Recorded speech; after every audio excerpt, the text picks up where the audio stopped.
नमस्कार, मैं दिव्यांशी आप सभी का स्वागत करती हूँ ministry of current affairs by doctor Gaurav कर। आज इस इंटरव्यू सेशन में हमारे साथ जुड़े हैं एक और आईबीपीएस पीओ 2022 के टॉपर अमित सिंह चौहान। बहुत बहुत स्वागत है अमित आपका मिनिस्ट्री ऑफ करंट अफेयर्स पर और ढेर सारी बधाई। Thank you so much. Thank you. Amit, आपका सिलेक्शन हुआ है और आपने जो पूरी जर्नी थी, क्योंकि जब हम एस्पिरेंट रहते हैं और एस्पिरेंट से जब हम दूसरी तरफ एज अ टॉपर बन के आते हैं, तो जो बीच का ब्रिज होता है वो बहुत ही खून पसीने से बना होता है। बहुत सारे पत्थर लगे होते हैं उसको बनाने में। तो ये जो ब्रिज आपने तय किया उसका पूरा रास्ता, अब जब आप उस पूरे रास्ते को देखते हैं, how do you feel about this entire journey? मेरी जर्नी बैंकिंग की जर्नी शुरू होती है 2020 से। और हालांकि गवर्नमेंट एस्पिरेशन जो थी मेरी वो 2019 से ही थी। मेरे पास डिफरेंट चॉइसेस थी, जैसे फर्स्ट ऑफ ऑल मैं डिफेंस एंथुजियास्ट था, तो उसमें मैं सक्सेसफुल नहीं हो पाया था, तो फिर मैंने एसएससी का रास्ता चुना था। और जैसे मैं इंजीनियरिंग बैकग्राउंड से हूँ, तो मैंने उसमें भी काफ़ी सारे एग्जाम्स जो मेरे पास अपॉर्चुनिटीज़ थी, तो मैंने वो भी अटेंड किए थे, बट मुझे उतना सक्सेस मिला नहीं था। फिर 2020 में कह सकते हैं कि लकीली मैंने बैंक के लिए अटेम्प्ट किया था, तो मुझे उसमें तब एसबीआई क्लरिकल और आरबीआई असिस्टेंट का मैंने just as a random exam दे दिया था। फिर लॉकडाउन हो गया था, तो मुझे एक्सपेक्टेशन नहीं थी कि मेरा निकलेगा। बट जैसा कि रिजल्ट आया, मेरे पास उतना टाइम हालांकि था नहीं मेंस के लिए। तो वो मैं उसको मिस्टेक मानता हूँ कि अगर मेरे पास उतना प्रिपरेशन का टाइम होता लॉकडाउन में मेंस की तैयारी के लिए, तो मैं निकाल सकता था। बट अनफॉर्चुनेटली वो मेरे लिए एक सीख थी कि आप कभी अपने आप को अंडर एस्टिमेट मत करिए। वो मेरी पहली सीख थी। और जैसा कि मेरे पास उतना गाइडेंस था नहीं, तो एक हाँ, ये एक हर्डल सबसे बड़ी थी कि जो भी करना था मुझे सेल्फ डिसीजन को लेके चलना था। और रास्ते में जो भी मिले, मेरे से सीनियर मेरे से जूनियर, उससे मैं जितना सीख सकूं दूसरों से, तो मैं वो कोशिश करना चाह रहा था। फिर 2021 आया। फिर उसके बाद मैं प्योर बैंकिंग कोर में से घुसने लगा। तब मैंने डिसीजन लिया कि अब मैं अपना करियर इसी में बनाऊंगा। फिर उसके बाद मैंने सब्सक्रिप्शंस लिए, मैंने कोचिंग स्टार्ट करी। मैं उतना श्योर शॉट नहीं था कि ओवरऑल मतलब क्या स्ट्रैटेजी होती है। तब मैंने बिगिन किया जो ऑलरेडी सिलेक्टेड स्टूडेंट्स थे, और कुछ लोगों को मैं भी जानता था जो बैंक में सिलेक्ट होके गए थे, तो फिर मैंने उनसे जाना कि ओवरऑल आपकी क्या प्रिपरेशन रहती है, और क्या बेस्ट स्ट्रैटेजी एक एस्पिरेंट को फॉलो करनी चाहिए कि कम से कम टाइम में आप अच्छे से जितना आप इनपुट दे तो आप मैक्सिमम आउटपुट निकाल सकें। तो मैंने वो भी ट्राई किया था। फिर मैंने ये भी सीखा कि आप सबकी स्ट्रैटेजी फॉलो तो कर सकते हैं, लेकिन आपकी एक अपनी बेस्ट स्ट्रैटेजी होनी चाहिए। क्योंकि आप दूसरों को फॉलो तो कर सकते हो, लेकिन आपके ऊपर वो कितना सक्सेसफुल, कि आप उसमें उस चीज में कितना सक्सेसफुल हो रहा है, वो आपके ऊपर निर्भर करता है। तब फिर मैंने सोचा कि इसमें तो कुछ हो नहीं सकता है, क्योंकि तब मैंने जब दिया था तो लास्ट ईयर मेरे मेंस के एग्जामिनेशंस कुछ मार्क्स से रह रहे थे। तब मैंने सोचा अब मुझे क्या करना चाहिए। फिर मैंने सोचा कि अब छोड़ते हैं, बहुत हो गई स्ट्रैटेजीज दूसरों को फॉलो करना, अब खुद की स्ट्रैटेजी बनानी है। तब मैंने ये सोचा कि मेरे स्ट्रेंथ एरियाज क्या हैं, मैं उस पर फोकस करना चाहता हूँ। और ऐसा कौन सा सब्जेक्ट है इसमें कि जिसमें मैं मैक्सिमम स्कोर कर ले जा सकता हूँ, तो मैंने अपनी ऐसी स्ट्रैटेजी बनाई। फिर मैंने उस पर अपना काम करना चाहा। जब हम सबसे बेस्ट बात मैं ये कहूँगा कि इस ओवरऑल जर्नी में जितना पेशेंस, जितना मेंटल एफर्ट लगता है, और जितना जो पेरेंट्स का सपोर्ट लगता है, आप भूल जाइए कि आपके इर्द गिर्द के लोग क्या सोचते हैं आपके बारे में, दैट डजंट मैटर्स। अगर आप उन सब चीज़ों को फोकस में लाएंगे, तो आप इतना डिस्ट्रैक्ट हो जाएंगे कि आप फिर भूल जाइए कि आप गवर्नमेंट एस्पिरेंट हैं। आपको कुछ प्राइवेट जॉब कुछ कर लेना चाहिए, वो बेस्ट रहता है। तो मैं ये मानता हूँ कि एक एस्पिरेंट के लिए सबसे जो इम्पोर्टेंट चीज होती है वो आपका सेल्फ पेशेंस लेवल, और आपका अगर सपोर्ट है पेरेंट्स का, फ्रेंड्स का, वो आपके लिए एक बेस्ट ऑफ द मोटिवेशन का काम करता है। तो ये मेरे लिए, और जो मेरी ओवरऑल जर्नी रही है, तो ये मेरे लिए बेस्ट ऑफ द मोटिवेशन था जिसने मुझे आज इस मुकाम पे लाके खड़ा किया। बहुत ही खूबसूरत तरीके से आपने डिफाइन किया और बहुत ही अ, सच में जिसे कहते हैं ना कि इंसान शायद सबसे बड़ी गलती करता है कि वो अपने आप को ओवर एस्टिमेट कर देता है और वो रियलाइज भी नहीं करता है। और वही सबसे बड़ी कमी, खामियां एक इंसान में होती हैं। और अमित, अगर वो चीज रियलाइज हो जाए तो मंजिल जो आप अपने लिए सोचते हैं वो आप पा ही लेते हैं। और अमित, आप उसका जीता जागता एग्जाम्पल है हमारे साथ जुड़े हुए। तो अमित, आपने कहा कि बहुत सारे लोगों को सुना, उनकी स्ट्रैटेजी अपनाने की कोशिश की, but then later on you realise कि खुद की बनानी पड़ेगी स्ट्रैटेजी। तो जो खुद की स्ट्रैटेजी बनाई, शायद फिर से वही फंडा होगा कि आपकी स्ट्रैटेजी बहुत सारे लोगों को it might not be useful, but it might be useful for lot. तो मैं जी। चाहती हूँ अपनी स्ट्रैटेजी शेयर करें और लोगों को भी सीख मिले कि क्या गलतियां आपने अपने अटेम्प्ट में की और वो गलतियां वो दोहराए ना। जी मैम, मैं शुरू करना चाहता हूँ उन पॉइंट से जो हर कैंडिडेट को फॉलो करना चाहिए। आप पहले अपने जो स्ट्रॉन्ग एरियाज़ है, जो आपको लगता है कि आपका उस पे कमांड है, आप उसको साथ लेके चलिए। आप कभी उसको नज़रअंदाज मत करिए कि जैसे मान लीजिए आपका अगर इंग्लिश सेक्शन बहुत स्ट्रॉन्ग है, तो आप अपनी मज़बूती प्रैक्टिस के साथ कंटिन्यू रखिए। दूसरी चीज़ ये, आप मॉक्स देते रहिए टाइम टू टाइम, आप रेगुलर मॉक्स मत दीजिए। सबसे बड़ी गलती बहुत सारे कैंडिडेट्स क्या करते हैं, जो मेरे फ्रेंड्स भी हैं, जो बैंकिंग एस्पिरेंट रह चुके हैं, तो उन्होंने भी सबसे बड़ी गलती ये करी है कि जैसे मान लीजिए 1 महीने बाद एग्ज़ामिनेशन आ रहा है प्रीलिम्स का, तो वो डेली मॉक लगाने में लगे रहते हैं, सब मॉक लगाने में लगे रहते हैं। और काफ़ी ऐसे एजुकेटर्स होते हैं हमारे, जिनको मैं पर्सनली फॉलो करता हूँ, मतलब तो लिमिटेड मेरे एजुकेटर्स हैं, इसीलिए मैंने रखे थे कि आपको लिमिटेड गाइडेंस मिले और बेस्ट गाइडेंस मिले। तो मैंने उनसे भी सीखा कि आप लिमिटेड मॉक्स लगाइए, लेकिन सबसे ज़्यादा फ़ोकस आप एनालिसिस पे करिए कि आपके जो वीक एरियाज़ हैं, आप उसमें एनालिसिस जब आप देखते हो तो अदर से बच्चों से आपको पूरी रैंक कंपैरिज़न होती है, आपके स्ट्रेंथ जो है उसमें आपकी जो वीक पॉइंट्स हैं, आपको उसमें पूरा ओवरऑल आपका एनालिसिस निकल के आता है, तो आप उसमें ज़्यादा टाइम अपना इन्वेस्ट करिए। तो उससे क्या होता है मैम, कि आपको ये पता चलता है कि मुझे मेहनत ज़्यादा करने की कहाँ ज़रूरत है, और ऐसा कौन-सा एरिया जो मेरे लिए जिसमें मैं बेस्ट हूँ। मैं जानता नहीं हूँ, बट वो मुझे एनालिसिस में पता चलता है कि ये एरियाज़ में अगर मैं फ़ोकस करता हूँ, तो मैं और अच्छा अपना स्कोर इम्प्रूव कर सकता हूँ। ये जो ओवरऑल गेम होता है बैंकिंग एग्ज़ामिनेशन का स्पेशली, ये होता है आपका स्कोर, आप कितने ऊपर ले जा सकते हो आप अपने आप को। तो आप अपनी स्ट्रेंथ्स को जानिए, आप अपने वीक पॉइंट्स को, जो जिसमें आपके लूपहोल्स बन रहे हैं, जहाँ पे आपको लगता है कि नहीं, इसमें मेरा काम हो सकता है, मैं इसमें और मेहनत कर लूँ तो इतने स्कोर से मैं ऊपर जंप कर सकता हूँ। और करंट सिनेरियो में जो कॉम्पिटिशन है कि ओवरऑल कट ऑफ जितनी ट्रेंड, कोई इसमें फिक्स तो होता नहीं है कि कितनी ज़्यादा चली जाती है, कभी कम चली जाती है, जैसे हम आप सब देख रहे हैं। तो उसमें आपको एक ये बूस्ट मिलता है कि आप अपनी तरफ से आप अपना श्योर शॉट सिलेक्शन को पक्का कर सकते हैं। I think बहुत ही इंपॉर्टेंट बात आपने कही, और आई आई थिंक ये सभी जानते हैं लेकिन उसको इम्प्लीमेंट नहीं करते। एनालिसिस, जी। बात करते हैं एनालिसिस की, बट एनालिसिस क्या है, कैसे करना है, क्या प्रोसेस है, कैसे अपने वीक एरियाज को आप आइडेंटिफाई करेंगे और उस पे काम करना शुरू करेंगे। आई थिंक इस पे हम सभी को पता होता है लेकिन हम शायद इस पे काम नहीं करते।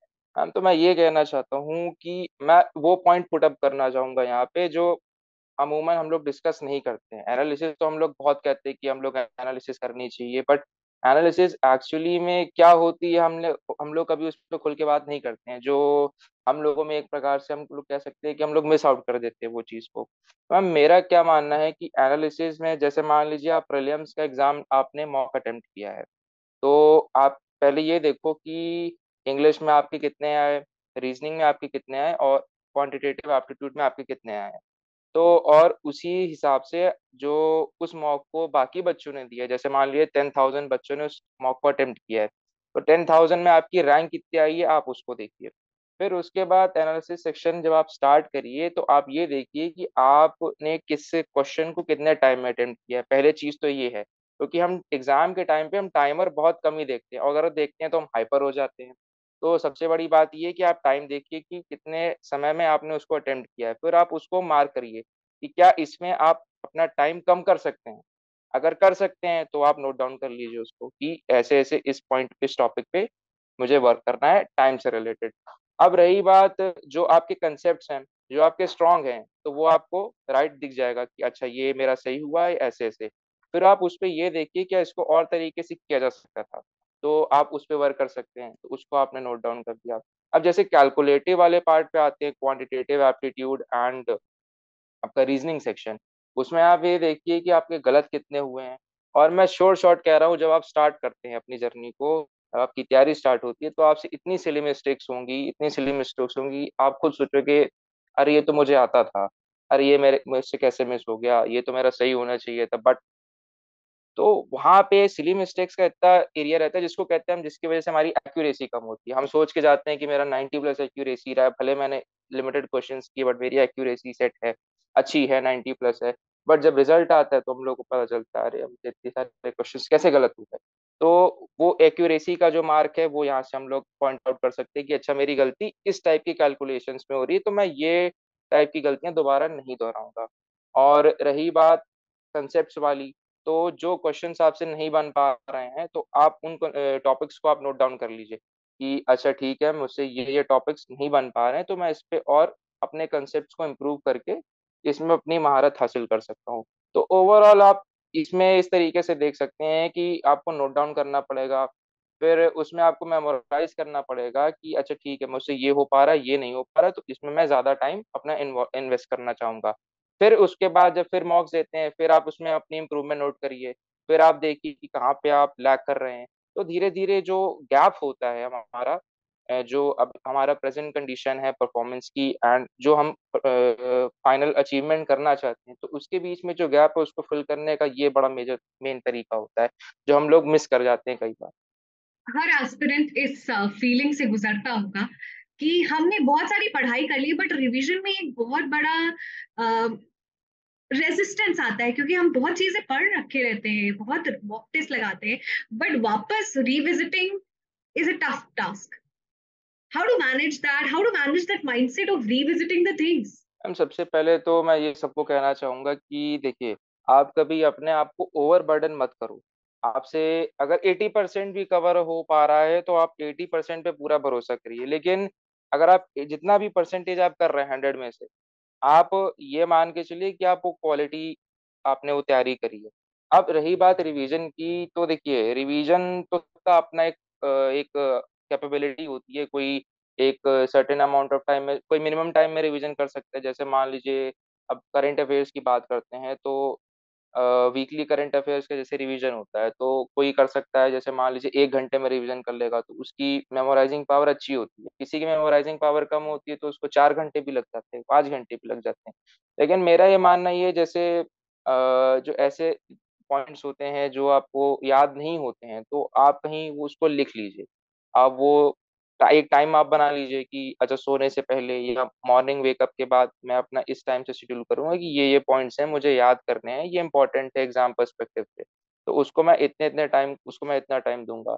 जो बहुत ज्यादा इंपॉर्टेंट है, जो टेबल्स ग्राफ्स होते हैं, जैसे आप वो अगर आपको याद करने हैं, रिवीजन करना है, तो उसमें आप थोड़ा ज्यादा टाइम दे दीजिए।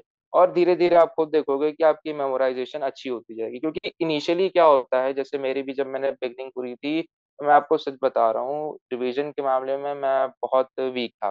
फिर मैंने सोचा कि अब ऐसा क्या किया जाए, तो फिर मैं ये फंडा अपनाता था कि अच्छा ठीक है, मैं याद नहीं कर पा रहा हूँ तो ठीक है, मैं एट अ ग्लांस टाइमली देखता रहूंगा। जैसे मान लीजिए वीकली रिवीजन हुआ या मंथली रिवीजन हुआ, तो मैंने एक टाइम सेट कर दिया, 15 मिनट, 20 मिनट, जितना भी मुझसे हो पाता था। तो मैं इतना एट अ ग्लांस में उसको देखता रहूंगा। तो अल्टीमेटली आप विजुअल्स देखते हो उसके, मतलब आप उसको चीज को, जिस चीज से आप बार बार देखते हो, तो आपको दिमाग में कहीं ना कहीं आपके बैक ऑफ द ब्रेन आपको फीड होती रहती है। बस बात होती है कि हम एग्जाम टाइम पे कितने अच्छे से उसको रिकॉल कर पा रहे हैं। तो उसका मेन तरीका यही है रिवीजन का, कि आप उसको अगर आप रट नहीं पा रहे हो, जैसे कुछ ऐसे चीजें भी होती है जो आपको मगअप करनी पड़ती हैं, तो आप कोई प्रॉब्लम नहीं है, आप मगअप उसको मत करिए। आप बस उसको टाइमली देखते रहिए। आप हाँ ज्यादा टाइम नहीं दे पा रहे हो, कोई प्रॉब्लम नहीं है। आप लेकिन अपने ऊपर आप बिलीव करके उस पर आप चलते हो, तो 100% मैं गारंटी देता हूँ कि आप उस चीज में बेटर कर सकते हो, जहाँ पे रिवीजन की बात है। सो मैं आई थिंक बहुत ही इंटरेस्टिंग बात आपने कही कि अगर हम एक चीज if you visit revisit it, तुम्हारे माइंड में सबकॉन्शियसली कहीं रहता है, and it actually helps you in the examination. That is why we always say revision, revision and revision is the key. Amit, ऐसी कोई बारीकियां, ऐसी कोई तीन ऐसी चीजें जो आपको अपने एक्सपीरियंस से समझ में आई है, जो शायद पहले दूसरों के एक्सपीरियंस से आपको वो नहीं समझ में आती, but now since you have experience this examination, important चीजें जो आपको लगता है एस्पिरेंट्स को जाननी चाहिए एग्जामिनेशन के बारे में? Yes ma'am. मैम पहला जो फैक्टर है एग्जामिनेशन जब हॉल में हम एंटर करते हैं, जो मैं एज अ एस्पिरेंट पहले उस चीज़ को मैंने कोप अप किया था, और करंट सिनेरियो में जो लास्ट ईयर मैंने एग्जामिनेशन दिए थे उसमें जो मैंने अपने अंदर चेंज किया है, सबसे बड़ा ये फियर फैक्टर, कि जब आप एग्जाम हॉल में एंटर करते हो तो आप अपने इर्द गिर्द मल्टीपल्स के जो आपको भीड़ दिखती है, आप सबसे पहले उसे पाने खोते हो। आप फिर दिमाग में आपके तरह तरह के ख्याल आते हैं, क्या होगा मेरे एग्जाम में, मैंने तैयारी तो करी है, क्या मेरा हो पाएगा। आप डिस्कशंस करते हो अदर कैंडिडेट से, कहीं ना कहीं आपके अंदर एक माइनॉरिटी फैक्टर क्रिएट होने लगता है कि इसको तो मुझसे ज्यादा आता है, he is more prepared than me, he looks more capable than me for this job, I don't know what I will have to face inside the exam। तो आपको उस चीज से बचना है। आपको सबसे पहले अंदर खुद के आपको सेल्फ कॉन्फिडेंस होना चाहिए। आपको जितनी भी आपने प्रिपरेशन करी है आप उस पर बिलीव करके जाइए कि नहीं मैं कर सकता हूँ। आफ्टर ऑल मैंने इतना मेहनत करी किस लिए, किसी जॉब के लिए। तो क्या होगा आगे आपको उससे क्या मतलब है। आपका मेन फोकस होना चाहिए एग्जाम हॉल में, जो आपके पास जैसे प्रीलिम्स में 60 मिनट्स हैं आपके पास, और मेंस में 2.4 आवर्स क्लरिकल के, मतलब जितना भी आवर है आपका एग्जामिनेशन टाइम का, आप उस पर फोकस करिए कि इसमें मुझे जितना टाइम मिला मेरे पास ये अपॉर्चुनिटी है, मुझे अपना इसमें बेस्ट देना है, that's all. I don't have to worry about others, other candidates would be worrying about themselves. सबसे पहला पॉइंट है फियर फैक्टर अपने दिमाग से निकाल दिए जब भी आप एग्जाम हॉल में एंटर करते हो। आपको अपॉर्चुनिटी मिली, आप उस अपॉर्चुनिटी को यूटिलाइज करने के पर्सपेक्टिव से आप एंट्री लीजिए। सेकंड पॉइंट ये है मैम कि डिस्ट्रैक्शंस तो सबके लाइफ में होते हैं, नो डाउट, हर प्रकार का डिस्ट्रैक्शन होता है। बट आपको अपने अंदर बिलीव करके चलना है कि नहीं मुझे ये जॉब चाहिए अगर, तो मेरी ये स्ट्रैटेजी है, मैं इसको ऑनेस्टली फॉलो करूंगा irrespective of whatever distractions are coming in my pathway. I don't know. And third thing is that, सबसे जो इम्पोर्टेंट चीज़ है, जो मैंने खुद उसको प्रैक्टिस किया है, और मैं अदर एस्पिरेंट से भी कहना चाहूंगा कि आप अपनी स्पिरिचुअल पाथ को मत भूलिए, आप अपने ग्रैटिट्यूड फैक्टर को मत भूलिए। आप अगर आप जिसमें भी आप बिलीव करते हैं इरिस्पेक्टिव ऑफ दैट, आप अपनी स्पिरिचुअलिटी को कंटिन्यू रख के आप अगर अपनी प्रिपरेशन करते हैं तो आपको जो इनर स्ट्रेंथ मिलती है वो अदर कैंडिडेट के, या कह सकते हैं मतलब अदर्स से अगर आप कंपेयर करो, तो आप अपने आप को इमोशनली मेंटली आप अपने आप को आगे पुश कर सकते हो। तो मैं थर्ड चीज में यही कवर अप करना चाहूंगा कि आप स्पिरिचुअलिटी बहुत स्ट्रेंथ रही है, तो आप अपनी स्पिरिचुअलिटी से अपने रूट से जुड़े रहिए, वो आपको बहुत हेल्प करता है। कहीं ना कहीं आपको लगेगा नहीं इनिशियल डेज में कि मुझे तो कोई चेंज समझ में नहीं आ रहा, लेकिन जब आप वो जर्नी कंप्लीट करते हो और फाइनली आप अपना मुकाम हासिल करते हो, फिर आप जब पीछे मुड़ के देखते हो जो आपका पीछे का पास्ट रहा है, फिर आप ये देखते हो कि अरे मैं उससे कैसे हो गया इतना, मैंने जर्नी कैसे हासिल कर ली, ये तो मुझे बहुत टफ जर्नी लग थी मेरे लिए, बट ये मुझसे हुआ कैसे, मुझे तो कुछ समझ में नहीं आ रहा। फिर आपको बिलीफ होता है कि नहीं जो मेरी स्पिरिचुअलिटी थी, मैं अपने आप पे जो बिलीफ कंटिन्यूस करता रहा, मैं जो वन डिवाइन पावर में मैं बिलीव करता था, जो मेरा ग्रेटिट्यूड था, उसने मुझे बहुत हेल्प किया। तो ये 3 चीजें मैं मस्ट कहना चाहूंगा कि every aspirant must follow. Amit, study IQ का कितना अहम रोल रहा है, गौरव सर का कितना अहम रोल रहा है आपकी इस पूरी जर्नी में? जी मैम। हम सबसे पहले तो जो मैं अपना बेस्ट पार्ट कंसीडर करना चाहता हूँ, गौरव गर्ग सर का जो कंट्रीब्यूशन रहा है। जब मैंने मेंस का हो गया था उससे पहले ही मैंने जनवरी में उनका स्टैटिक बैंकिंग का परचेज किया था, क्योंकि मुझे कहीं ना कहीं बिलीव था कि इसमें हो जाएगा मेरा। तो होपफुली मेरा उसमें मेंस क्लियर हुआ आईबीपीएस का, एंड इंटरव्यू के लिए भी कॉल थी। तो मैंने उनका स्टैटिक बैंकिंग का प्रिपरेशन करना शुरू किया था। तो उसमें मैम मुझे इतना बेनिफिट मिला है कि उससे जो सर ने हमको पढ़ाया था, एक एक कंसेप्ट क्लियर किया ओवरऑल बैंकिंग का, जो और उसके कंपैरिजन में जो अभी करंट का जो उसका एप्लीकेशन होता है, जैसे आप स्टैटिक पढ़ते हो और जो आप करंट में बैंकिंग और फाइनेंस की न्यूज़ेस पढ़ते हो, तो उसमें आपको जो अंडरस्टैंडिंग होती है वो आपकी इंक्रीज होती है। सेकेंड थिंग इज दैट, जब मैं इंटरव्यू दे रहा था तो मैं इतना क्रिस्टल क्लियर था अपने कंसेप्ट में कि जो इंटरव्यूअर पैनल ने जो भी क्वेश्चंस पूछे थे वो मैंने उनका फुल कॉन्फिडेंस उनका मैंने आंसर किया। सेकेंड थिंग, गौरव गर्ग सर को मैं थैंक यू कहना चाहता हूँ कि उन्होंने जितने भी इंटरव्यू वीडियोस थे इंटरव्यू के पहले उन्होंने ऑर्गेनाइज किए। तो उससे मुझे हम लोग को, सिर्फ मुझे नहीं है, मेरा मानना है कि सबको इतनी हेल्प मिली है कि जो हम लोग छोटी छोटी बारीकियां मिस कर जाते हैं ऐसे जीवन बंसल सर के जो इम्पोर्टेंट क्वेश्चंस का पूरा प्लेलिस्ट थी वो, और जितने भी कैंडिडेट्स के इंटरव्यू थे, तो किसी से कुछ गलतियाँ हुई तो एज़ हम कह सकते हैं दूसरे दूसरे के एक्सपीरियंस से खुद सीखना, तो मैंने वो सीखा। तो मैंने उसका अपना फुल यूटिलाइज़ेशन किया था। तो उसकी बदौलत मुझे इंटरव्यू में I am glad to tell that I scored 80 marks, but I was not expecting that.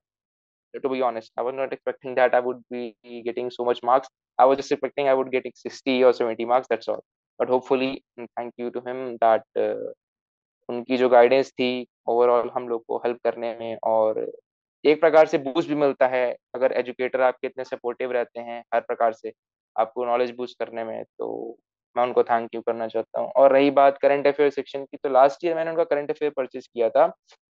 हालाँकि ज़्यादा मैंने उनसे उनका करंट अफेयर मैं पढ़ नहीं पाया था क्योंकि मेंस एग्जामिनेशन से पहले काफ़ी कुछ हो रहा था, टाइम कम था मेरे पास। बट मैंने उनके बेस्ट 300 का जो सेक्शन था मैंने वो करके गया था। तो उसकी बदौलत भी मैं कहना चाहता हूँ कि आप अच्छा स्कोर कर सकते हो करंट अफेयर सेक्शन में, बट आपको वही बात है, बिलीव करना पड़ेगा। जैसा कि कहते हैं आप एक सोर्स को फॉलो करिए लेकिन अच्छा फॉलो करिए। और रही बात उनके बैंकिंग अवेयरनेस सेक्शन की, तो टू बी ऑनेस्ट मैंने उसको जी जान से पढ़ा था। मैंने उसको लीव नहीं किया था, वो मुझे बहुत हेल्प किया था। और ओवरऑल अगर देखा जाए तो सर जैसे हमको हर बात पे गाइड करते हैं कि आपको ये नहीं करना चाहिए, आप ऐसे बढ़िए, आप ऐसे करिए। तो ओवरऑल मैं ये कहना चाहता हूँ कि ये अगर बच्चा जो है कैंडिडेट जो भी है, अगर अपने एजुकेटर की बात एक-एक करके फॉलो करता है ब्लाइंडली, ब्लाइंडली भी नहीं कह सकते हैं लेकिन हाँ, पूरे ट्रस्ट के साथ अगर आप फॉलो करते हो, आप बिलीव करते हो कि नहीं ये जो कह रहे हैं इसको फॉलो करके हमको रिजल्ट मिल सकता है, और हम देख भी रहे हैं कि रिजल्ट अगर मिल रहा है तो टीचर जेन्युइन है, तो आप उसको फॉलो करिए, जो जैसा वो बता रहे हैं, तो आपको रिजल्ट पक्का मिलेगा। Amit, we are very proud of you, and I'm sure Gaurav sir is even proud because of your accomplishment. And we hope to see you rise even brighter, rise high, shine bright. Thank you, Amit. पूरी team की तरफ thank से ढेर सारी शुभकामनाएं. We wish you good health, good luck. Thank you. You.